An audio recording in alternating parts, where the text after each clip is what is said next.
Hey everybody. Today we're multiplying matrices. I want to start out with the simplest case, where we're multiplying an m by n matrix, I'll call it A, with just a column vector. So a matrix whose dimensions are n by 1. In this case, I'm going to call that column vector V. This is only going to work if the number of columns in the matrix A is equal to the number of rows in V.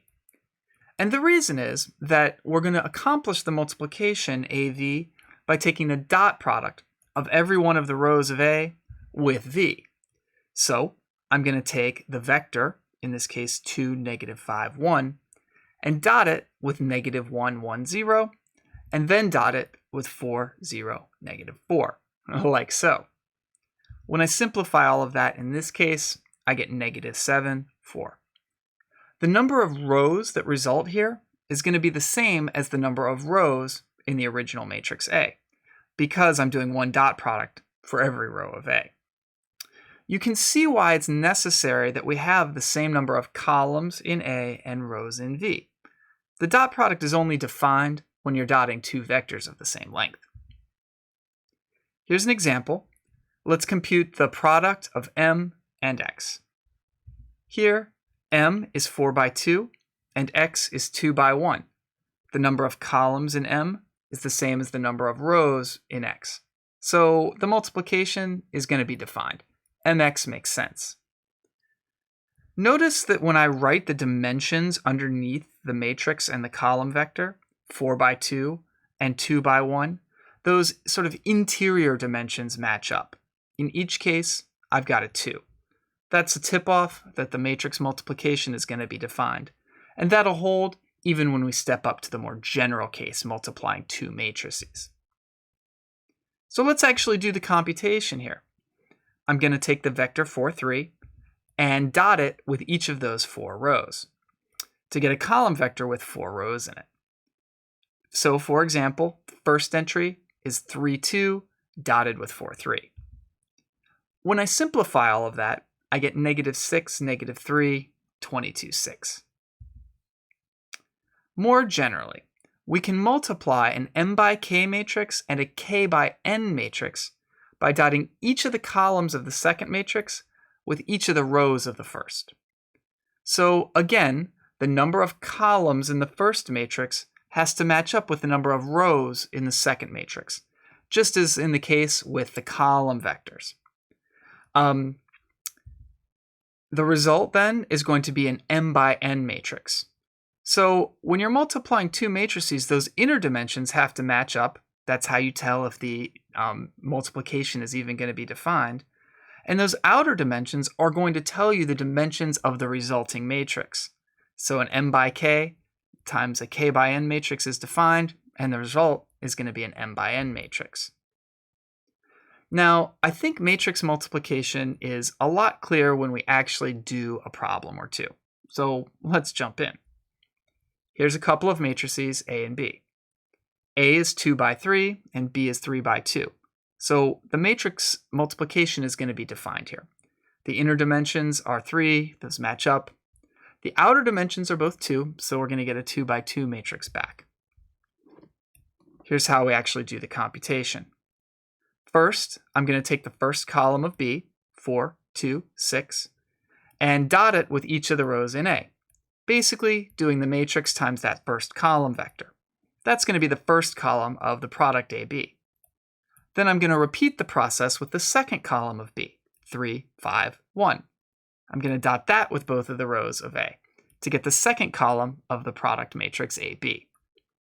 When I simplify all of this, I get the 2 by 2 matrix 26, 16, 62, 43. You have to be careful when multiplying matrices because order matters.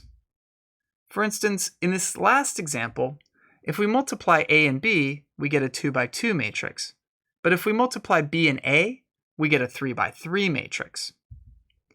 Because B is 3 by 2, A is 2 by 3, the inner dimensions match up, so the multiplication is going to be defined. The outer dimensions here are 3 and 3, so that resulting matrix is going to be 3 by 3. I urge you to pause the video here and actually carry out this multiplication on your own. you're going to have to do 9 dot products. When you're ready, start the video again, and you can see the answer. Here we go. When I simplify all of this, I get this 3 by 3 matrix. This is a lot of work. You've got to do 9 dot products to multiply this 3 by 2 and 2 by 3 matrix. Typically, you're going to want to do this using technology. I think a good entry-level piece of software to use for this is GeoGebra. I have a video on doing matrix multiplication in GeoGebra. I'll throw a link up top. One important interpretation of an m by n matrix is as a linear map from Rn to Rm, so between Euclidean spaces of different dimensions. And the reason for this is that the result of multiplying an m by n matrix by an n by 1 column vector, so a vector in Rn, is always going to be an m by 1 column vector, just sort of by the definition of matrix multiplication. You take a vector in Rn and get back a vector in Rm. Here's an example. I've defined a sort of generic 2 by 3 matrix A. It's going to define a map from R3 to R2, because if I take any generic vector in R3, call it x1, x2, x3, and multiply it with the matrix A, with A on the left, I get this column vector with 2 rows, a11 x1 plus a12 x2 plus a13 x3, and so on. In particular, if we have an n by n matrix, we can view that as mapping Rn to Rn. So it's just doing a linear transformation of that space Rn. Key piece of terminology before we wrap up. The n by n identity matrix, sometimes called I sub n, is a matrix that has 1s on the main diagonal, that is the diagonal running from the top left to the bottom right, and 0s everywhere else. So here's I2 and I3. Here's a more general definition using the Kronecker delta. It's just saying exactly the same thing. 1s on the main diagonal, 0s everywhere else. Slightly more formally, you get a 1 if the row and column numbers are the same, and a 0 otherwise. When we're not wanting to say specifically what dimension we're in, or if we don't care what dimension we're in, we usually just leave off the subscript of n and just write I instead of in.